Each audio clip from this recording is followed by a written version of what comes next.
Hey crafty friends, Christina here with you from Sunny Day Memories. So for this month, the month of June, we are going to be exploring the beautiful, simply gorgeous paper collection called Mediterranean Blooms from Stampin' Up.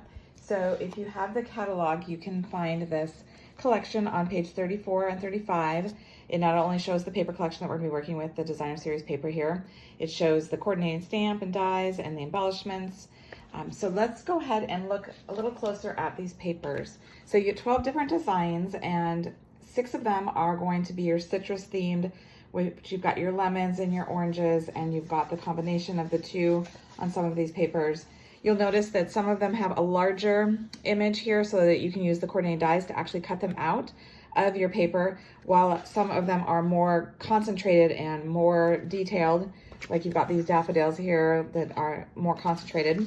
And then when you flip the papers over, you've got these beautiful, cool blues, these like tile images that you have on the papers. So you've got a great assortment to work with between the two different citrusy looks and the cool tile looks. Let's look at what we're going to create for this week with the beautiful Mediterranean Blooms paper. So I am calling this a sweet book box. And the reason, if you look at it from the side here, it looks like a little album, a little book. And then when you go ahead and untie it and open it up, on the inside, it is a little box in there that you can go ahead and you can put some treats in there, some candies. I've just gone ahead and wrapped some of the Hershey nuggets, and I'll show you that at the end. You could put 3x3 note cards in here. This would be fabulous at the holidays to put some little holiday gift tags inside here. It's just a really cute idea, and I think you're gonna really enjoy it. And it doesn't really take a lot to do it either. So let's go ahead and get started. We'll talk about all the supplies that we're going to use. So the first thing you're going to need is we're going to use a sheet of our Mediterranean Blooms designer series paper. And this measures 5 inches wide by 10.5 tall. And we're going to do some scoring. So I'm just going to go ahead and grab my paper trimmer here so I can walk you through that. So first things first, on the 5-inch side, we are going to score 1/2 inch on either side. So you could do 1/2 inch and then rotate it, or you could do 1/2 inch and then 4.5.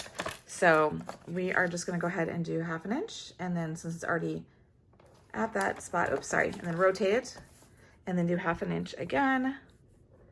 What I was going to say is that it was already at 4.5, but you have to rotate the paper, right, to be able to do the other side.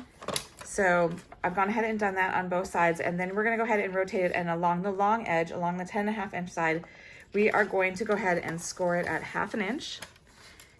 And so I'm going to do that on the right hand side of my paper trimmer here. So going on the other side of the cutting groove, I'm going to go at the 1/2 inch, and it has a nice long line there that shows it. And again, I should point out that I'm using the light side blade here, and that is for scoring. So I've got the 1/2 inch. Then I'm going to go ahead and rotate my paper so that way I'm working across like I wish to do. So this is the 1/2 inch mark, and then I'm going to put it back in there, and I'm going to do it 4.5. So I'm going to go all the way up to that line there and score that. And then I'm going to do 6 inches, which will then butt it all the way up to the edge of your paper trimmer if you're using the Stampin' Up paper trimmer. So we got the 6 inches there, and then we're going to bring the arm out and do it at 10 inches. So I'm going to kind of angle it here to make sure I stay in the frame here for you to see. So 10 inches. So that means there's just going to be a 1/2 inch on this other side since it's 10.5. Okay. So now we have got all of that scoring done. So sometimes it helps to go ahead and just fold all those lines so you can kind of see them better. So then we can see what we're going to be working with. And the next thing you're going to want to do is you're going to want to have 2 pieces of chipboard, and they're going to measure 4 by 4. And if you don't have chipboard, my suggestion is to in the paper packs, there is the little white piece. It's a little bit thinner than chipboard, but you could double that up and you could use that as your chipboard. So what you're going to do is these chipboard pieces are going to create that strong, sturdy book nature of it. So you can kind of tell, hopefully, this is a little bit sturdier here in the front. It's also sturdier here on the bottom. And that is because of the chipboard pieces that we're doing. And so that is going to be centered in between all of these scoring pieces here. So you've got 1/2 inch on all 3 sides, and then you've got what is the spine here in the center. And so you can kind of see here that these pieces are going to come right up against, they're flush up against that chipboard, because this was 4.5 inches wide, remember? So we did 4 by 4 for this, so that gives you that 1/2 inch. So that way we're going to go ahead and wrap this around. And so the one thing that I always recommend is I like to miter my corners just to kind of make it so it's less bulky. So you don't want to get too close to that intersection point, because what might happen is the little tip will show through of that chipboard that you're using. So I go a little bit above that. And so you're just going to kind of cut a triangle piece off that corner.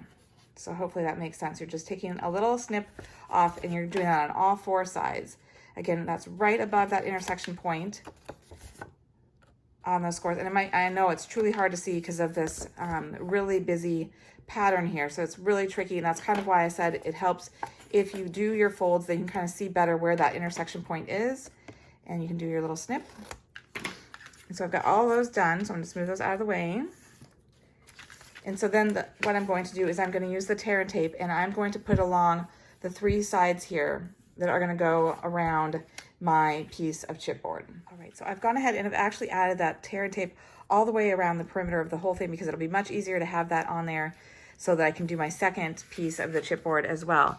So then it's going to be really helpful if you go ahead and remove all of them all at once, and then that way you can go ahead and fold down your edges around that chipboard.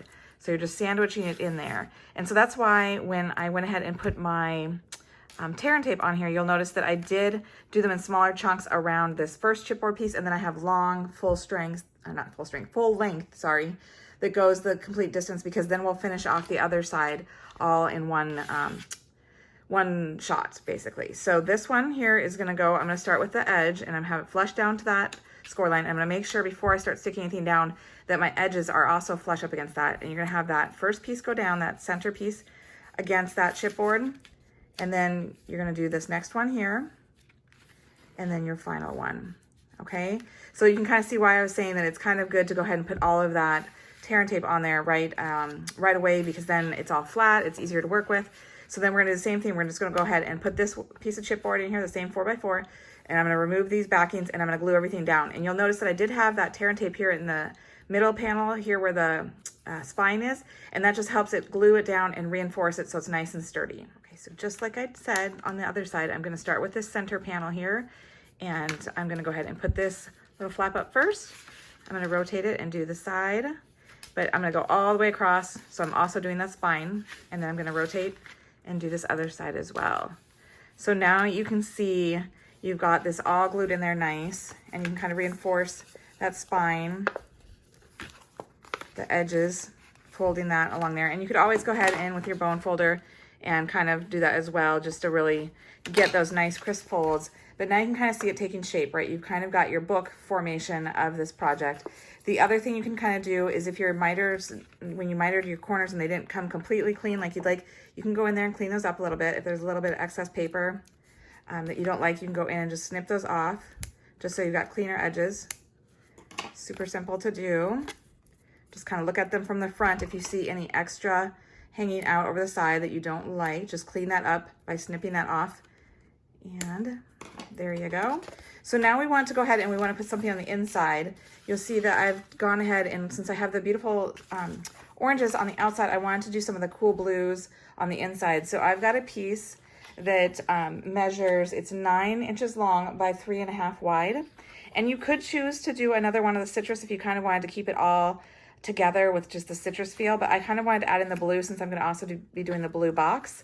So this one, we're going to go ahead and I'm going to use wet glue for this, because then when I am bending and such on the spine, it's much easier to maneuver and manipulate than with the tear and tape.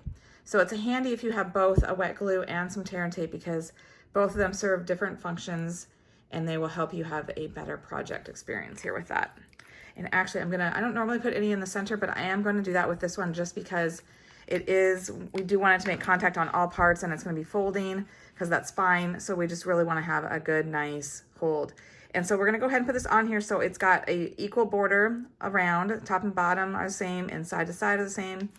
And then just go ahead and give it a good push so that it all makes good contact. And then just like we did previously, you can go ahead and kind of reinforce where those spine score marks are, so that way that internal paper goes ahead and folds as well. And that's again why we use that liquid glue, because it's much easier to go ahead and manipulate that with that wet glue. All right, so now we've got that done. So let's go ahead and create the box portion. So The box is pretty similar to how you do any other box. So if you've done a box before, you know it's going to be a complete square, and then you're going to have a score line that's equal distant around all the edges. So this one, you're going to have it be a 1/4 score on each side. And I've already done that just in the interest of time. And then we're just going to go ahead and we're going to snip up from the bottom up to that first score line. Do that right next to it. So you've got these flaps open on the edges, and you're going to rotate, and you're going to do the opposite side, doing the same thing, okay? So you could leave it just like this to go ahead and form your box, because basically what you're going to do is you're going to fold all of these, and you're going to bring the 2 small short tabs inward and glue those with your tear and tape, and you're going to do that on the other side, and that's what creates the box. Really very easy. The one thing I do like to do, just like we had done previously, is I like to miter my corners here, and so the tabs are what I am mitering. I'm just creating small little slivers of triangles, and that's going to give it a smoother, when it glues down, it's going to be smoother and there's not as much bulk to it. And so it's something that I always like to do, but it is an extra step that isn't absolutely necessary. So I just wanted to point that out.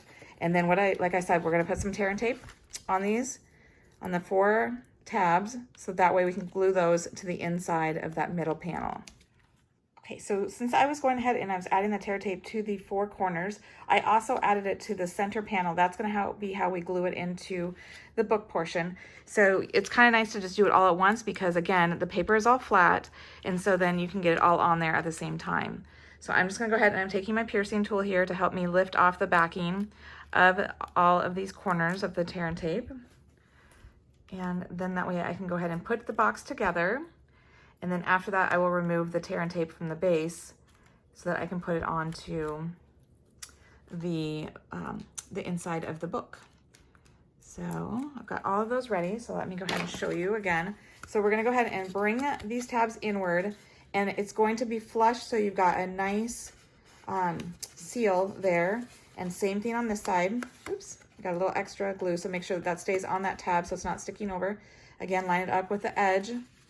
And so now you've got the one side done, and let's fold these a little bit. And again, make sure that that glue is fully on the tab so it doesn't peek out, and you're gonna have it flush to the side. And I didn't bend these ones, so bend that. Again, flush to the edge. So now you've got your box. So what you're gonna do is this box, then you're gonna remove these backings, and it's the same size, same width as this pattern paper. So you're gonna go ahead and you're going to want to have it be flush to the edge and flush to the top and bottom, so you won't actually see that. You're just gonna see the box that's in there. So my box is now glued in there. It's nice and secure, and you can see that this will close on it, but we want it to be able to stay closed, right? So how we're going to achieve that is we're going to take some ribbon, or in my case, I'm gonna be using this Polka Dot Jute. I really like the natural look of it with the oranges. It just felt right. And so any kind of ribbon that you have, I did an extra long piece. It measures 30 inches. You won't need that entire much. So you could have it a little shorter if you don't have enough ribbon to do that. But you do want it to be enough that it can wrap around and you can tie it nicely on the top of your box. So what you're going to do is you're going to take a piece of the tear and tape, because you want something strong that's going to hold immediately. And you're gonna just eyeball it. If you want to be specific, you know, and get it right smack in the middle, you can do that. But I'm gonna just go ahead and eyeball that. I'm gonna take my piercing tool to remove the backing of that. And then I like to take my ribbon that I'm working with, and I have it go end to end, so I can kind of figure out where the center is. And then I'm gonna just, again, eyeball where I think the center is on there inside the box. And I'm gonna go ahead and lay it down on that tear and tape so it sticks in place. So now when you close your box, it comes around and you can tie it on the cover. So here's another optional thing. You can leave it just like this, because as you see in my sample, I did add some crinkle paper and you can't actually see the bottom, but I always like to hide my mechanics of what I'm doing. And so I took a piece, another piece of the same Night of Navy, because I wanted it to all match and blend in. And this one then measures a little slightly less than 3.5 by 3.5, just because I wanted to make sure that since it's a 3.5 inch square, I wanted to make sure that this would fit in there nicely. And so I did it, I think, just like 1/8 of an inch less maybe. So you could try the 3.5, and if it's just a little tight, just take a little sliver off of it. And so I'm gonna do the same thing I did before, where I'm just gonna put the tear and tape on it just so I can get a quick hold. And then I'm gonna stick it right on top of that jute to sandwich it inside there. See, it looks a little cleaner, right? Because now you can't see that glued in there. It just is coming out on the sides, which is perfect. So you go ahead and fill it up as you desire. And then we're gonna tie it in a bow. But before we tie it, because I'm gonna add a little extra tag to it, here's the little tag. Kept it very simple. So I am using the Something Fancy set here. And I'm using the little sentiment, nothing fancy, just love. And it has coordinating dies that you can get. And so I used this smallest one here with the fun little scallop. And at the same time that I die cut that, I took this piece here that has the little teardrop and I added it to the center here because it fits right in there. And then I cut them together and that allowed me to get the little hole to go ahead and put my twine through so that I can attach it. So I am just gonna go ahead and stamp my little sentiment in the early espresso ink. And just do that real quick. Make sure I have a good amount of ink on there. Centering it. So I've got my sentiment. And then I took a piece of 7 inches of the twine from the basic twine pack, the white one. And I'm just gonna create, oops, before I do that, I messed that up, sorry. I am gonna stick it through the hole. And then I'm going to tie the ends together with just a little knot. So then I can create a loop here so that it can be looped through my ribbon when I tie it into a bow. So I don't need you don't need the string to be as long, just as like I did with the ribbon. I always like to make sure you have enough that you'll be able to work with it. So if you want to cut it shorter because you feel like you can tie it into a little loop, that's perfectly fine. So before we do that though, I do have some embellishments I added to it. So I'm just gonna go ahead and add 2 of these little guys right on either side of the love so that your eye is really drawn to the love sentiment. So having those kind of equal distant on either side of the love. And then like I said, I just go ahead and I'm going to do a loop here with my ribbon. Get it flat there. And then before I do the bow part, I'm going to run this loop, oops, through that one side, so that way it's attached. And then when you're doing a bow with some ribbon that has a pattern on it, the trick is, so the one side, so I have my polka dots up with my one loop, but my other loop, you can see I'm having it go upside down with the polka dots going facing down so that when they go through the loop and come through, see now I have both polka dots showing.